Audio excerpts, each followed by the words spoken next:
Guys ਤਾਂ ਇਹ ਹੈਗੀ ਹੈ ਸਾਡੀ statement. Always telling the truth is the most important consideration in any relationship between people। ਕਹਿੰਦੇ ਕਿ ਹਮੇਸ਼ਾ ਸੱਚ ਬੋਲਣਾ, ਠੀਕ ਹੈ, ਟੈਲਿੰਗ ਦਾ ਟਰੂਥ ਮਤਲਬ ਸੱਚ ਬੋਲਣਾ is most important consideration in every relationship between people.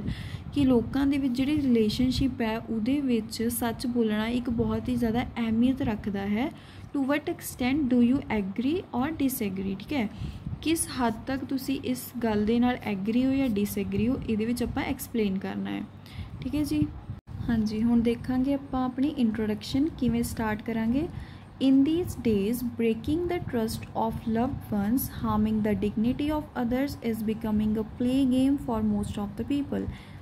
ਇਹਦਾ मीनिंग की है कि अजकल के दिनों के विच कि दूजे बंदे का जिन्हों आपां प्यार कर रहे हैं, ठीक है, उहदा ट्रस्ट तोड़ना, ठीक है, या उहदी डिगनिटी नूं हार्म करना, ठीक है, उहदी सैल्फ रिस्पैक्ट नूं हार्म करना, ये लोगों के लिए अजकल एक क्या बन चुकी है, प्ले गेम बन चुकी है। It is believe that telling the truth is very important in any relationship. तो यह मन्निया गया है कि रिलेशनशिप दे विच एक दूजे दे नाल सच बोलना, ठीक है, ये बहुत ज़्यादा ज़रूरी है। उस तो बाद आपां ने की करना है, ਆਪਾਂ ਨੇ ਦੱਸਣਾ है कि इस स्टेटमेंट ਦੇ ਨਾਲ अपना किस एक्सटेंट तक ਆਪਾਂ एग्री है या डिसएग्री। उन्होंने अपन क्वेश्चन किया है तो आप लिखा I strongly agree with this statement. आप क्या है स्ट्रोंगली एग्री है इस स्टेटमेंट के नाल, आप सहमत हाँ and want to discuss my views in the upcoming segments. तो आप अपने जोड़े व्यूज़ है अपकमिंग सैगमेंट्स के क्या करांगे, डिस्कस करांगे। हुण नैक्सट है जी अपना BP1। ये हुण आपां क्या लिखोगे, आपां हुण इहदे नाल क्या गए हैं, स्ट्रोंगली एग्री गए हैं ना, तो ये आपां ने मोस्टली आपां ने पॉजिटिव पॉइंट्स लिखने हैं टेलिंग ट्रुथ के, ठीक है, थोड़ा बहुता आपां नैगेटिव लिख सकते हैं। Let's start. To commence with a relationship can go for a long time if it stands on the truth as it is considered as the base to create a bond between two hearts. कहते कि relationship है जिहड़ा वो बहुत लंबे समय के लिए चलता है अगर वो किदे ते खड़िया होया है, ट्रुथ के उत्ते खड़ा है, as it is considered as a base to create a bond. क्योंकि जिहड़ा सच है उन्होंने मन्निया गया है कि वो बेस है किसी दो दिलों नूं आपस दे विच मिलाउण दा। Moreover if truth is accepted from both sides. हुण अगर जिहड़ा सच है वो दोनों पासियां तो अपनाया जा रहा है, ठीक है, किसी भी बॉन्ड दे विच, then it shows the importance of each other. तो यह की शो कर रहा है, एक दूजे की इंपॉर्टेंस ही शो कर रहा है in their lives. In other words a person can show how valuable his her loved one in his world। Not only that, by not hiding any secret, a person is meant to give respect by telling about the past relationship and other secrets। A person can make an unbreakable bond। ਇਹਦੇ ਕੀ ਦੱਸਿਆ है कि person है कोई भी ਉਹ show कर सकता है कि कितना वैल्यूएबल है ਜਿਹੜਾ ਉਹਦੇ ਲਈ ਉਹ परसन हैगा है इस वर्ल्ड ਦੇ ਵਿੱਚ। नॉट ओनली डैट, सिर्फ यही नहीं कि कोई भी सीक्रेट आपां बिना छुपाए परसन नूं ये दिखा सकते हैं कि आपां उसकी किन्नी क रिस्पैक्ट कर रहे हैं, ठीक है, तो बाकी पास की रिलेशनशिप नूं दस्सण दे नाल ते होर सीक्रेट्स दस्सण दे नाल आपां एक अनब्रेकेबल बॉन्ड है जिहड़ा कोई भी परसन है जिहड़ा बना सकता है। ठीक है जी। उस तो बाद जिवें आपां पिछले ਉਹਦੇ ਵਿੱਚ राइटिंग टास्क ਦੇ ਵਿੱਚ ਆਪਾਂ ਦੇਖਿਆ ਸੀਗਾ, ਆਪਾਂ ਲਿਖਿਆ फॉर इंस्टेंस। ਇੱਥੇ ਇਹ भी एक एग्जाम्पल ਦਾ ਹੀ टाइप है, जिवें ਆਪਾਂ एग्जाम्पल लिखनी ਹੁੰਦੀ ਆ। To uphold my above mentioned statements means अपनी स्टेटमेंट नूं होर तकड़ा करन दे लई, होर मतलब मजबूत बनाउण दे लई आपां एक एग्जाम्पल दे रहे हैं।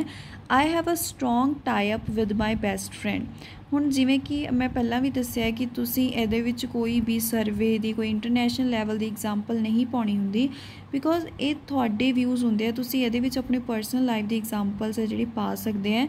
इहदे नाल तुहाडा एग्जामिनर है जोड़ा वो भी इंप्रैस होएगा। जिवें इत्थे आपां लिखिआ I have a strong tie up with my best friend, जिहदे इहदे विच इन्हां ने किहदे बारे गल कीती है, बेस्ट फ्रेंड दे रिलेशनशिप बारे गल कीती है। ठीक है। Since my childhood we were in such a bond that we share everything with each other। ਕਹਿੰਦੇ ਹੈ ਕਿ ਚਾਈਲਡਹੁੱਡ ਤੋਂ ਅਸੀਂ ਇਸ ਤਰੀਕੇ ਦੇ ਬੌਂਡ ਵਿੱਚ ਸੀਗੇ ਕਿ ਅਸੀਂ ਆਪਣੀ ਹਰੇਕ ਚੀਜ਼ ਇੱਕ ਦੂਜੇ ਦੇ ਨਾਲ ਸ਼ੇਅਰ ਕਰਦੇ ਸੀਗੇ। There is a complete transparency in our relationship. Complete transparency ਦਾ ਮਤਲਬ ਹੁੰਦਾ ਹੈ ਜਿਹਦੇ ਵਿੱਚ ਕੁਝ ਵੀ ਛੁਪਿਆ ਵਾ ਨਾ ਹੋਵੇ।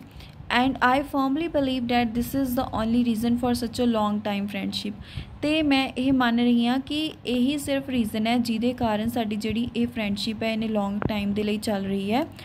Although truth is important, but on the other side, sometimes lie has to be entered in the relationship to protect the bonds. ਹੁਣ ਜਿਵੇਂ ਕਿ ਆਪਾਂ ਸਟਰੋਂਗਲੀ ਐਗਰੀ ਗਏ ਹਾਂ ਹੈ ਨਾ, ਤਾਂ ਇਹਦੇ ਵਿੱਚ ਥੋੜ੍ਹਾ ਆਪਾਂ ਵਿਊ ਪੁਆਇੰਟ ਲਿਖ ਸਕਦੇ ਹਾਂ ਆਪਣਾ ਡਿਸਐਗਰੀ ਦੇ ਵਿੱਚ। ਤਾਂ ਇਹਦੇ ਵਿੱਚ ਆਪਾਂ ਲਿਖਿਆ ਆਲਦੋ ਟਰੁੱਥ ਇਜ਼ ਇੰਪੋਰਟੈਂਟ, ਕਿ ਟਰੁੱਥ ਜ਼ਰੂਰੀ ਹੈ, ਇੰਪੋਰਟੈਂਟ ਹੈ, but on the other side, but ਉਸੇ ਤਰੀਕੇ ਦੇ ਨਾਲ ਕਿਆ ਹੈ ਕਿ ਸਮ ਟਾਈਮ ਜਿਹੜਾ ਝੂਠ ਹੈ ਉਹਨੂੰ ਵੀ ਰਿਲੇਸ਼ਨਸ਼ਿਪ ਦੇ ਵਿੱਚ ਐਂਟਰ ਹੋਣਾ ਪੈਂਦਾ ਹੈ, ਕਿਆ ਕਰਨ ਦੇ ਲਈ, ਟੂ ਪ੍ਰੋਟੈਕਟ ਦ ਬੌਂਡਸ ਨੂੰ ਬਚਾਉਣ ਦੇ ਲਈ। As preserving bond is more important than telling a truth, ਕਿਉਂਕਿ ਆਪਾਂ ਨੂੰ ਪ੍ਰੀਜ਼ਰਵਿੰਗ ਬੌਂਡ ਮਤਲਬ ਕਿ ਬੌਂਡ ਨੂੰ ਬਚਾਉਣਾ, ਆਪਣੇ ਰਿਲੇਸ਼ਨਸ਼ਿਪ ਨੂੰ ਬਚਾਉਣਾ ਕਈ ਵਾਰ ਆਪਣੇ ਲਈ ਜ਼ਿਆਦਾ ਜ਼ਰੂਰੀ ਹੋ ਜਾਂਦਾ ਹੈ ਕਿਸੇ ਵੀ ਸੱਚ ਨੂੰ ਦੱਸਣ ਦੇ ਨਾਲੋਂ। ਠੀਕ ਹੈ ਜੀ। ਦੈਨ ਲਾਸਟ ਹੈਗਾ ਹੈ ਆਪਣਾ conclusion on pondering over the great deal of discussion.